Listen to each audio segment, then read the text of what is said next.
Welcome to the A6 Dungiven to Drumahoe Drilling Project Induction. Purpose of the induction. In this induction, we aim to give all working on the A6 D2D project an understanding of the teams working on the project, the dangers present, key systems in place to help control said dangers, and more. Once the presentation is complete, click the tick box on the top right of the video presentation and then select the quiz below. Once you have completed the quiz, you may click the link below that to receive your certificate.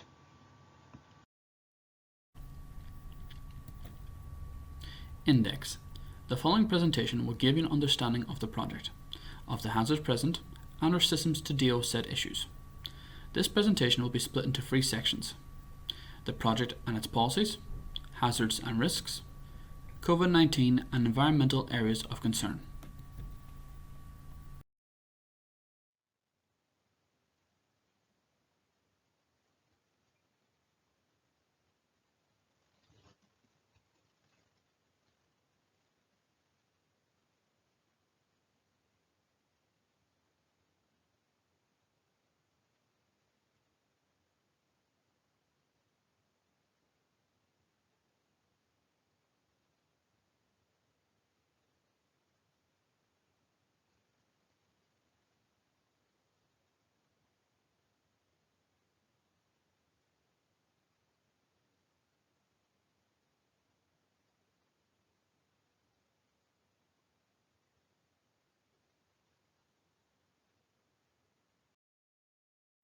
Main objectives of the A6 D2D are to improve the Northwestern Key Transport Corridor as identified in the Regional Development Strategy of 2035, reduce journey times and improve journey time reliability, improve the environment of Dungiven by providing a bypass for strategic traffic, and improve road safety.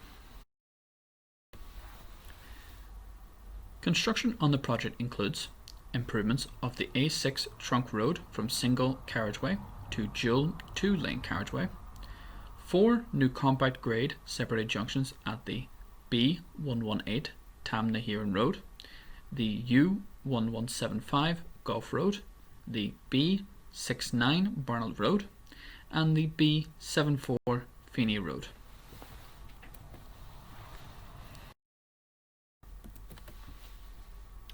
Map of the project. Currently displayed is a map of the project.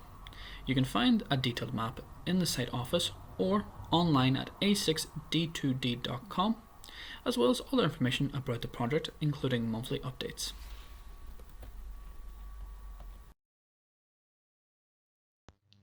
Project teams.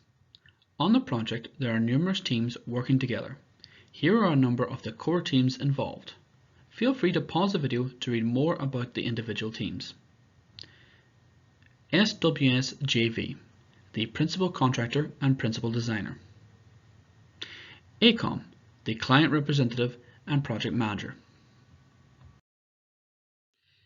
The SWS is a joint venture of 3 different contractors.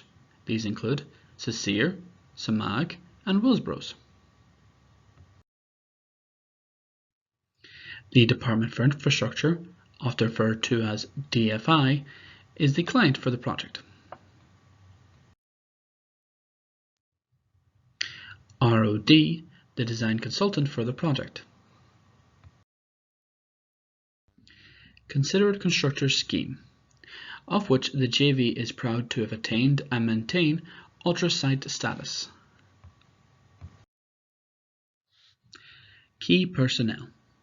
While there is many working together to see the project through to its completion, on screen are a number of the key personnel you may wish to be aware of. These consist of, for the project manager team, Michael Troughton and Juan Rodriguez, the construction manager for roadworks, John Lagan, the construction manager for structures and pavement, Amy Palencia, the project health and safety manager, John O'Meara, commercial manager, James McKim and Maurice McElnulty, the site agents, Keir McElduff for drainage, John Diamond for structures, Ruben Estevez Rodriguez for earthworks, Rory Kilfeller for utilities. The public liaison officer, Tony Lowe, with Kevin Nicola Barry being the public liaison assistant.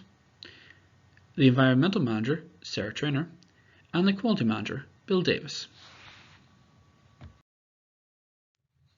Health and Safety Policy. The policy of SWS JV and its commitment to health and safety is currently on screen.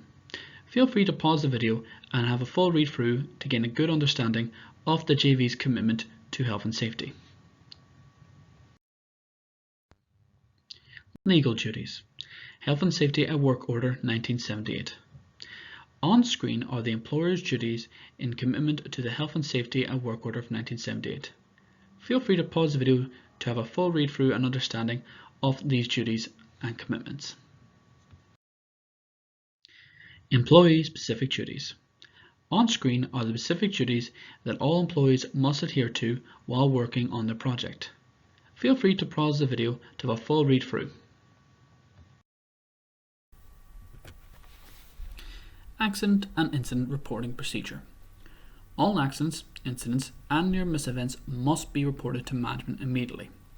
It is a requirement for persons on medication which may affect their duties to report this to site management also. Please notify management if you suffer from any illness, disease, allergy, or existing health condition which might affect your ability to do work, or which should be made known to a doctor in the event you take ill on site. Such details should be recorded in your health questionnaire.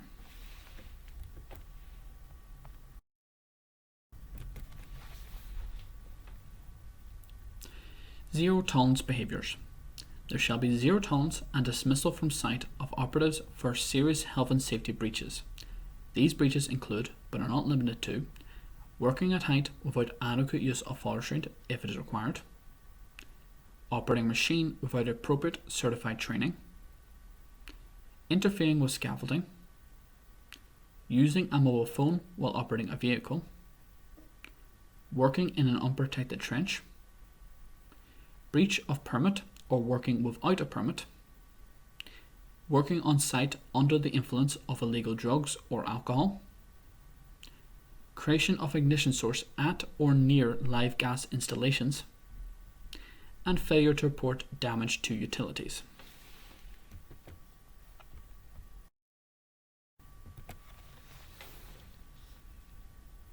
SWS JV Disciplinary Policy. SWS JV operate the following disciplinary procedure for behavioural offences. Disciplinary action will be taken where workers do not follow site safety rules. White card, a verbal warning. This can result from a breach of site environmental health and safety rules by an individual for the first time. Yellow card, a written warning.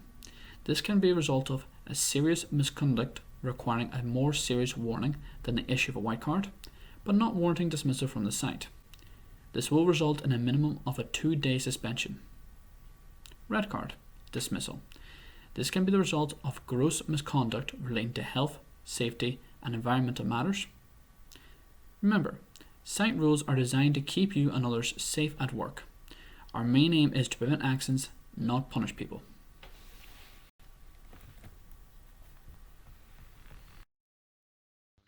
Consultation.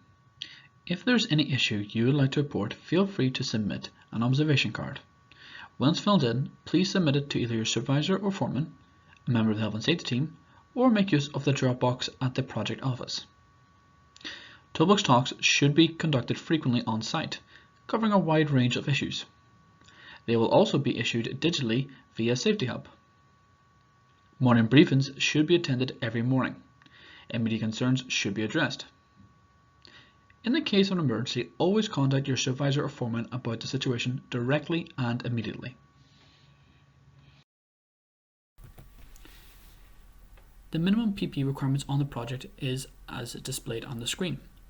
A hard hat, a high-vis vest or jacket, high-vis trousers, and safety boots.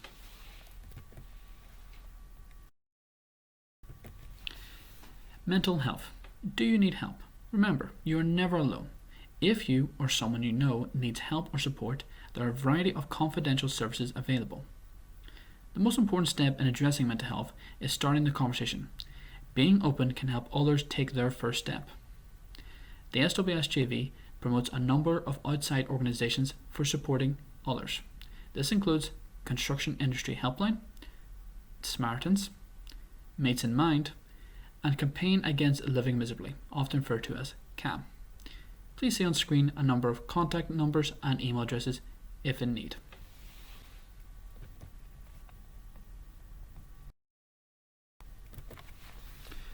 Policy on drugs and alcohol. SWSJV operates a zero tolerance policy with regard to usage or being under the influence of drugs and alcohol while working on this site. Disciplinary action will be taken in the case of impaired.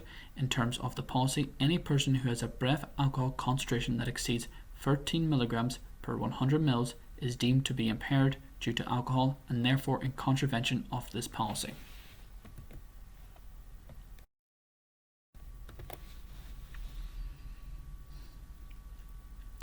Mobile phone policy. Mobile phones can be a benefit as well as a hindrance on construction sites. They can be an essential means of emergency communication or a distraction from construction site hazards. The use of mobile phones while driving or operating machinery is strictly prohibited on this site. Always be aware of your surroundings when on the phone. You can only use your mobile phone in a stationary vehicle with engine switched off, inside of a welfare facility or inside the office, and when in a mobile phone designated safe area. Mobile phone safe area must be defined in your risk assessment and must be physically separated from any working area on site.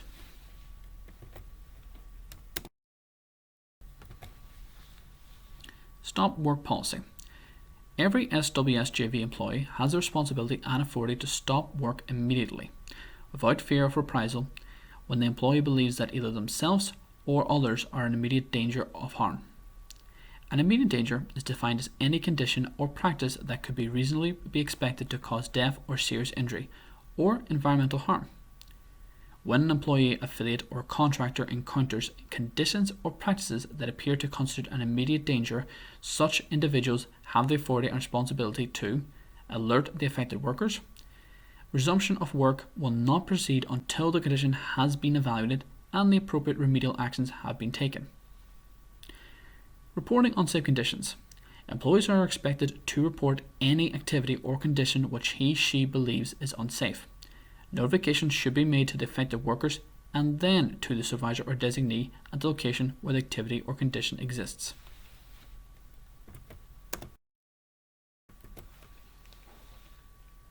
Key site rules on this project. Housekeeping must be maintained to a high standard. Report unsafe conditions to management immediately. Do not interfere with anything provided in the interest of health and safety. Burning is not permitted on the site. A trained slinger/banksman is required to supervise slinging and lifting operations. Be respectful to others. Bullying or aggressive behavior will not be tolerated. Report any signs of spills or pollution to management immediately. Never ever enter an unsafe excavation. Working hours are 7 a.m. to 7 p.m. Be aware in regards to both noise and lighting in regards to yourself as well as the general public.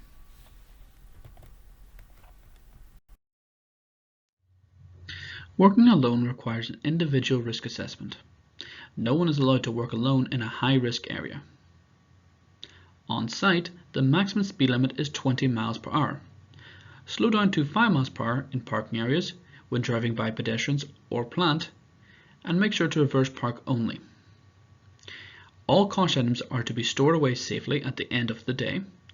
Those making use of cash items should be trained to do so as needed and be aware of the risk assessment and emergency procedure.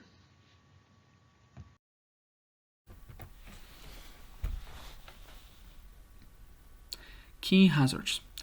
People plant/vehicle interface, overhead and underground services, slips, trips and falls, public interface including dog walkers, cyclists and runners.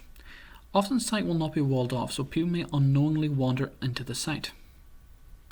Working at height, excavations and risk of encountering ground gases.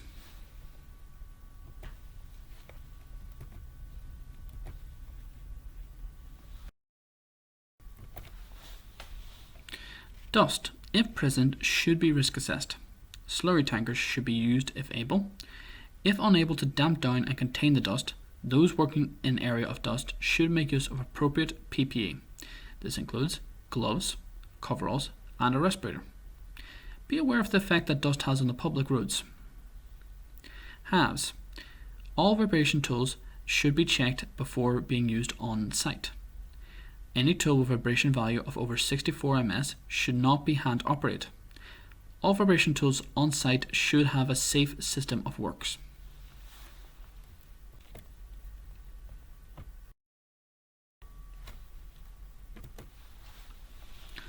Noise restriction in place.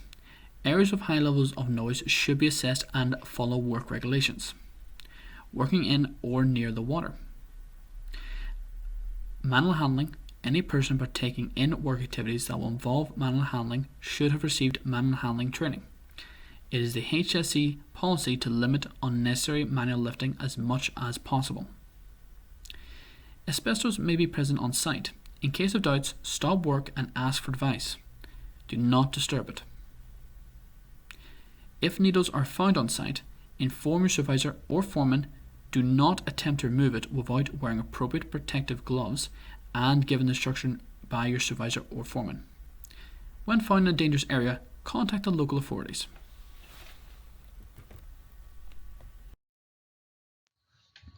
Permits. Permits are just another form of control measures. The piece of paper won't protect you, but adhering to its guidance will. Make use of the permits as needed. Below are a list of some of the permits we make use of on the site. They consist of the permit to dig. 2 different permits will be in use: areas free of underground utilities and to work near underground utilities. The confined space entry permit to work in any confined space. Hot works permit for all activities that can originate a fire. Permit to work under overhead lines to work under or near overhead obstructions. Permit to pump or discharge. A permit to pump or discharge water is a requirement for all pumping and discharging operations being set up on site. Ecological permit to work. A permit to identify protected species or any ecological restrictions in the area. Permit to lift. It will ensure that lifting plan and all necessary procedures were followed. And plant permit. All plant must be inspected before arriving on site, and a permit tag should be issued authorizing the plant to work.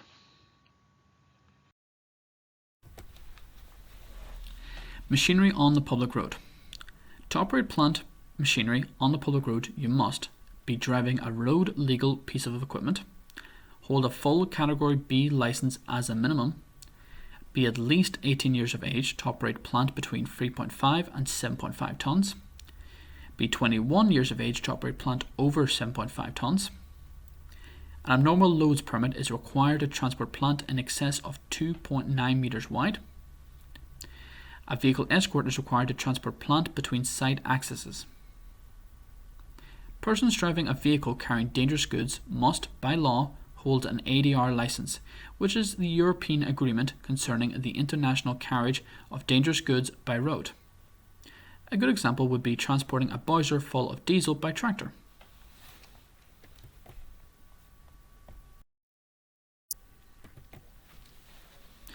Temporary traffic management.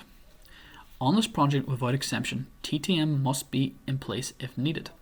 It can take 4 to 12 weeks to arrange, so don't forget to plan it out. No operations can begin near a road without appropriate TTM in place. Never move or change TTM without a qualified TTM operative / TSCO managing the task. To be a TTM operative, you must have a Lancer or equivalent card and should ensure the JV has record of this. If any damages to TTM or passing vehicles occur, please notify your supervisor or foreman.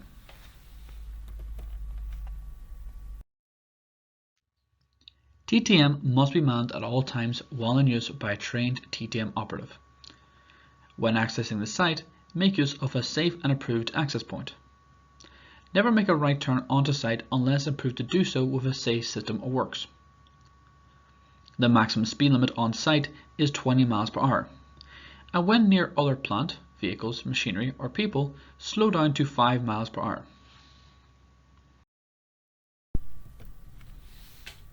Light vehicles on site. All light vehicles on site must be Chapter 8 compliant. This includes having a roof-mounted twin amber beacon, The rear of the vehicle must display an adequate red and yellow reflective chevron and a highway maintenance or motorway maintenance sign on the back. High visibility retroreflective strip on the side on any vehicle that is not yellow or white, and red retroreflective tape shall also be applied to rear-facing edges of open doors. Flashing beacons are a mandatory requirement on all plant. Permit to dig. The purpose of this procedure is to ensure the health and safety of people, prevent damage to existing utilities, and the protection of the environment when working in the proximity to underground or overhead utilities. Depending on the permit colour, this may require the signature of a senior manager before the task can proceed. All personnel must be briefed daily on the content of the permit at the location of the planned works. Work must stop if the responsible person is not in attendance. Where there is a road, pavement, or other hard surface, power tools such as road saws and jackhammers may be used to break through the surface. However, this may only be undertaken when there is a detailed, highly supervised, safe system of works which must be approved by the utility coordinator. As the excavation proceeds, drawings must be rechecked and the ground must be rescanned by a trained, competent individual at 300mm intervals using Cat and Jenny equipment.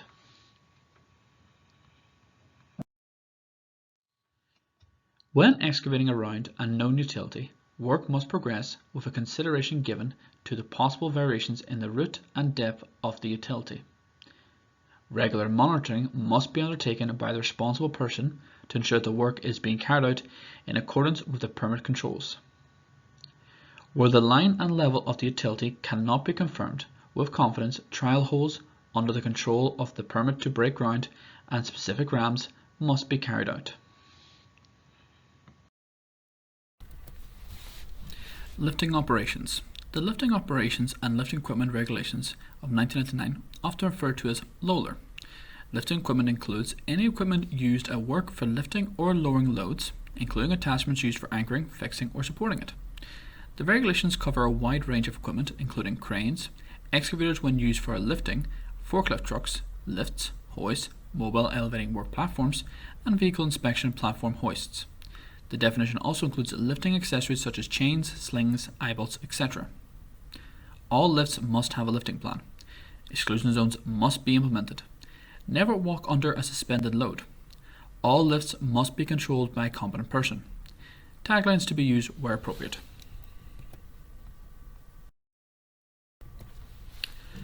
Thumbs up system. Ensure drivers are aware of your presence before entering their hazard zone. First ask yourself, do I really need to go in there? Never approach them from a blind spot, but keep your distance. Ensure you've made eye contact with the operator or the driver. When the driver is ready for you to pass by, they will signal by giving you a thumbs up. Do not stand in the danger area, such as too close to the wheels. Be aware and vigilant of operations and activities around you. Expect the unexpected.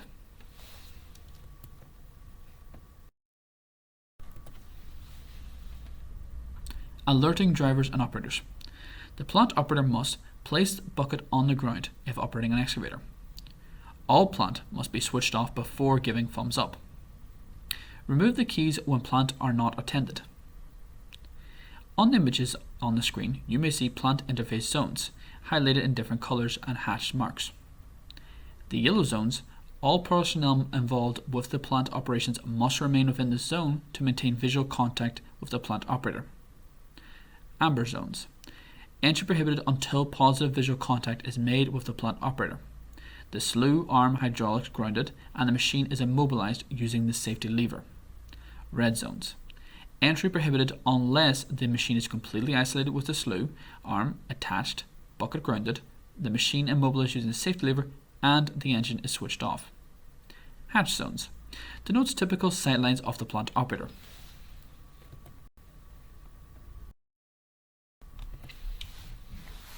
Site rules for ride on rollers and dumpers. Evidence of formal training required. Step down from site dumper while loading. Stand at a safe point. Always wear your seatbelt while driving. Drive at a safe speed. Keep clear of edges. Use of mobile phones prohibited while driving. Be vigilant for other plant and parked vehicles.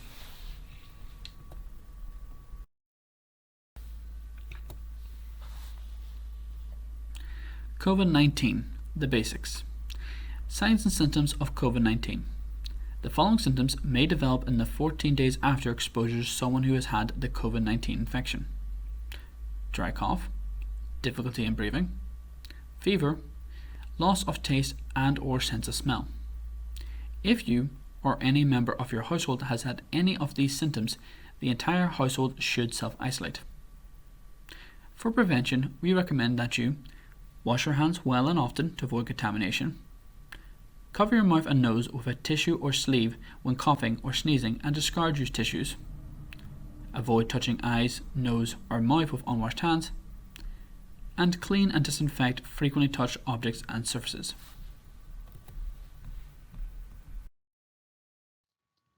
COVID-19 key guidance for site workers.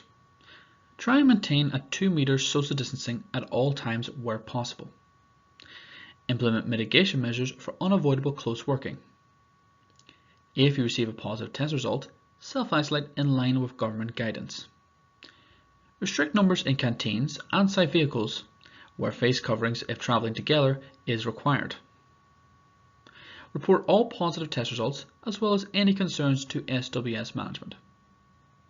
Wash your hands, plant, tools, etc. regularly and thoroughly. All RAMs should adhere to and follow CLC guidance as well as government guidelines. COVID-19, developing symptoms.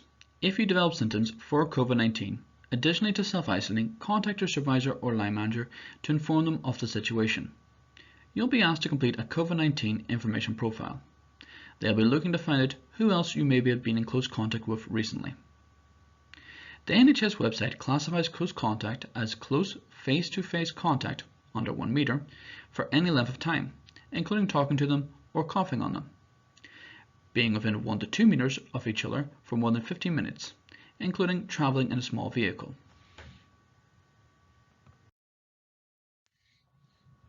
COVID-19 self-isolation. You may be required to self-isolate for a number of reasons.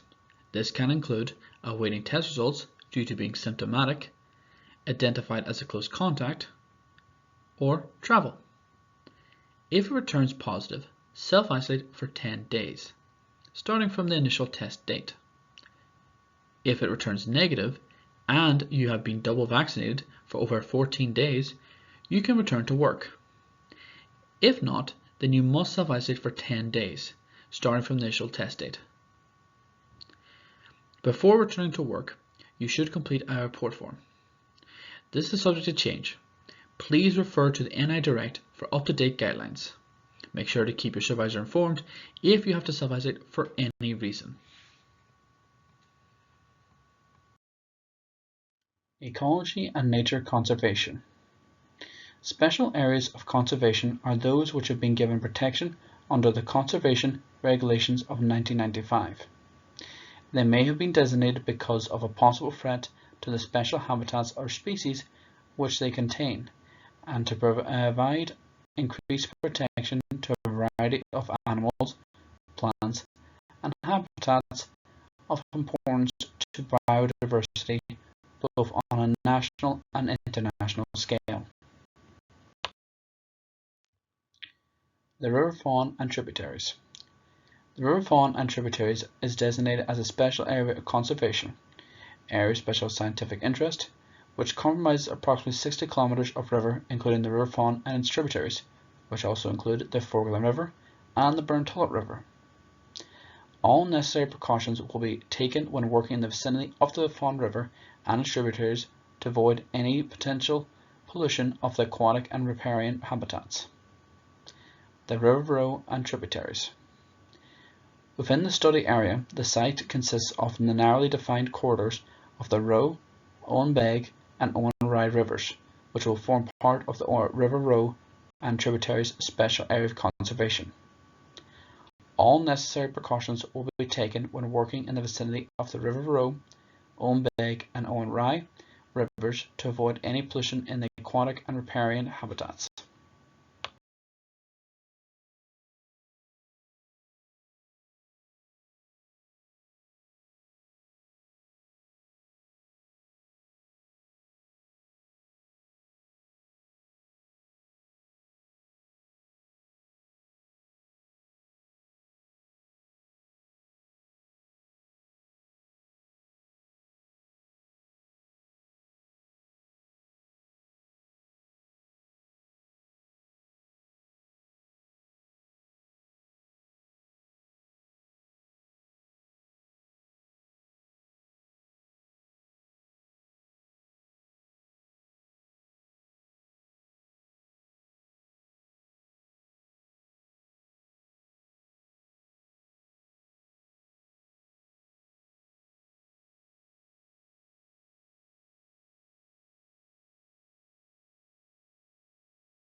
Working near watercourses and/or special area of conservation. Remember, no in-stream works permitted without appropriate consent. Clearance of riparian habitats will be restricted to the immediate footprint of any watercourses crossings. Ensure appropriate protections are in place, examples such as fencing, sediment ponds and bunds, etc., prior to working near watercourses. Undertake regular inspections of protection measures, maintaining and repair when necessary. Ensure all vehicles are maintained and are not leaking. Have all spill kits on hand and train staff on how to deal with a spill in line with the spill response plan. Clean up spills immediately and report all incidents. Only refuel on firm, level ground at least 10 meters from watercourses. Ensure all stockpile material is at least 10 meters from watercourses and no higher than 2 meters. Protect stockpile material using erosion and geotextile matting. Keep cement and raw concrete out of watercourses. Report any siltation issues to supervisor and/or the environmental team immediately. Protecting species. Otters are known to feed along the waterways, although no halts exist within the site. Badger sets are known to exist in the general area. Bats feed in the general area. Care should be taken in removing vegetation and demolishing structures. Red squirrels are known to live and feed in the general area. Birds can be expected to feed and nest in the locality. These species and/or their places of shelter are protected from intentional, deliberate, or reckless killing, injury, disturbance, damage, or destruction. Protection of wild birds in the UK. All wild birds are protected under the Wildlife and Countryside Act of 1981 whilst they are actively nesting. It should be assumed that birds will be nesting in trees, scrubs, reeds, or substantial ditch side vegetation during the core breeding period of mid-March to August inclusive.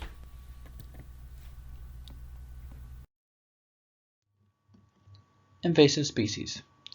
In Northern Ireland, the Wildlife Order of 1985 states that it is an offence under Article 15 if anyone plants or otherwise causes to grow in the wild any species of plant listed on Schedule 9, Part 2.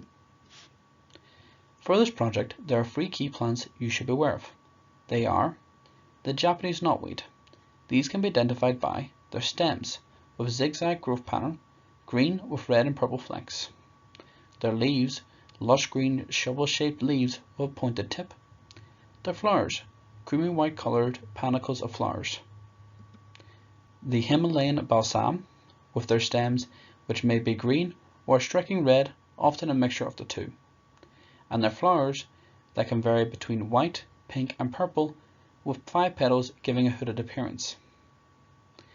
And finally, the giant hogweed. This can be identified by its stems, green with purple blotches, and stiff white hairs. Its leaves, huge and up to 1.5 meters and 3 meters long, and is deeply divided into smaller leaflets. The underside of the leaf is hairy. Flowers appear in June and July. They are small and white or slightly pink, and are clustered on umbrella-like heads that can reach a diameter of 60 centimeters. Warning: the sap contains toxic chemicals or furanocoumarins, which bring on severe burns, blistering, and skin irritation when exposed to UV rays from the sun.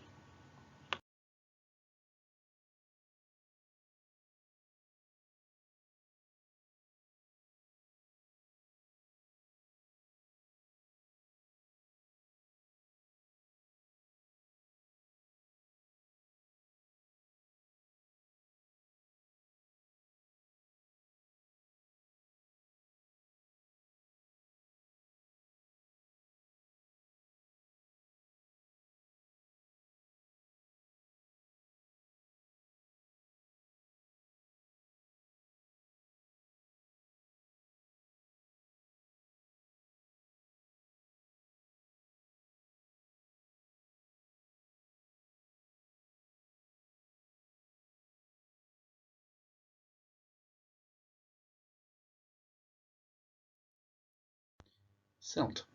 Silt is the term used for a very fine sand, clay, or other material carried by running water. Silt can be washed off construction sites into nearby watercourses and drains with the potential of causing blockages and leading to flooding. The biggest cause of pollution incidents is construction operations. Pollution by silt can be caused by rainwater, runoff on covered areas of the topsoil stripped site, pumping out and dewatering of excavations, which always requires a permit, and excavating/clearing of ditches and drains. Avoid environmental harm. High levels of silt suspended in water can suffocate fish by blocking their gills, removing essential oxygen from the water. It can kill plants, animals, and insects living in the water by stopping sunlight reaching them. Silt often combines with other contaminants such as oils and chemicals, potentially causing greater pollution than silt alone. Silt running into drains carries the risk of blocking them and causing flooding and pollution. Avoid persecution. It is illegal to allow silt to enter a watercourse or drain. Silt pollution is easily traceable to the site from where it originated. In the past,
The do's.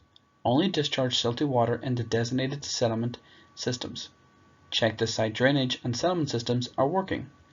Discoloration may indicate high pollution loading. Stop pumping and contact a line manager if there is a problem arising. Pumping permits is required for all pumping operations. Ensure that all hard standings are kept clean. Notify a line manager immediately if silty water is seen entering a watercourse or drain. Do try to stop it or divert it away by, for example, using sandbags. Considering installing cut-off trenches or silt fences to prevent silty surface runoff. Monitor weather forecasts and plan work accordingly. Regularly check watercourses that could be affected by dewatering operations or rainwater runoff.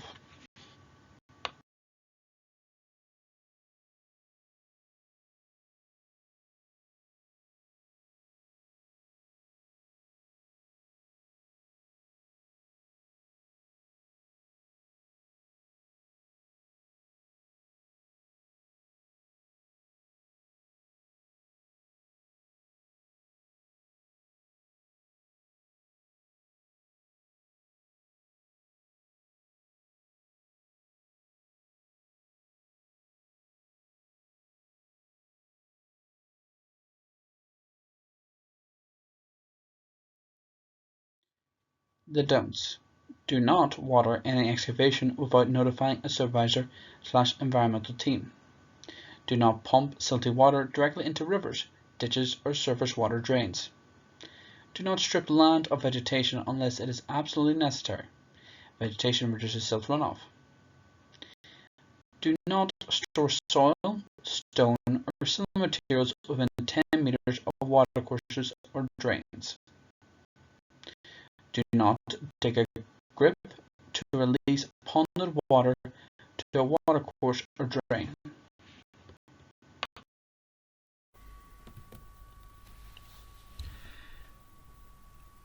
Waste segregation and recycling. Mixed recycling. Wherever possible, packaging such as cardboard, plastics, etc. will be segregated and recycled. Unwanted packaging will be returned to suppliers for recycling or reuse. Metal. Wherever possible, steel and other metals will be segregated and recycled. Wastage of rebar will be reduced by ensuring any rebar ordered is measured by the manufacturer and detailed scheduling of all reinforced concrete structural elements. Timber.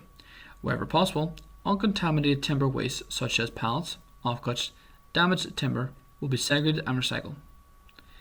Offcuts and trimmings will be used for formwork wherever possible.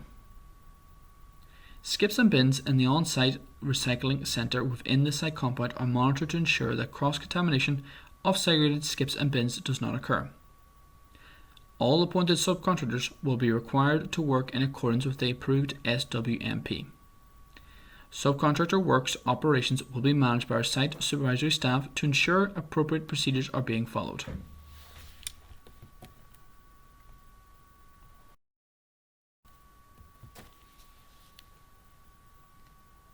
Fuel and waste control. All concrete must be disposed of to a designated concrete washout area. No washout is permitted over the land. Jerry cans, pumps, generators, diesel oil powered tools must be placed on a plant nappy or drip trays when not in use.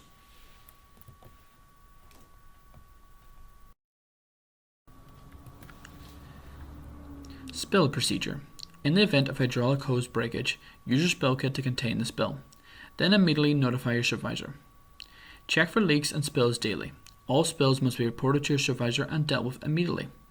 Fuels, oil, or chemicals must be stored away securely from watercourses and sensitive areas, and within bunds, drip trays, or the cosh cabinet to prevent spillage or pollution.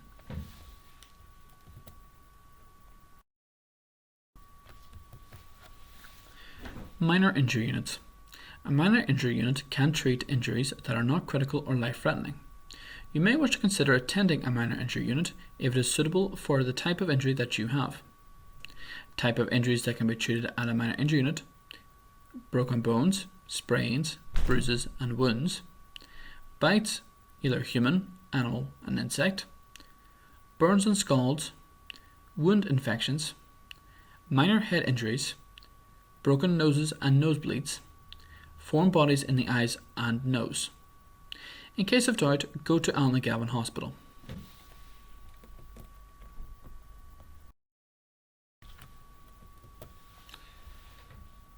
Site security. In the interest of the protection of property, all plant and equipment is to be locked and secured when not in use. Keep your private vehicle locked at all times and park in a safe place. Small tools are to be locked away in the designated area when not in use. Lock and secure fuel bowsers. Notify management of any suspicious activity and report suspicious behaviour. Work with us to keep the site safe and secure.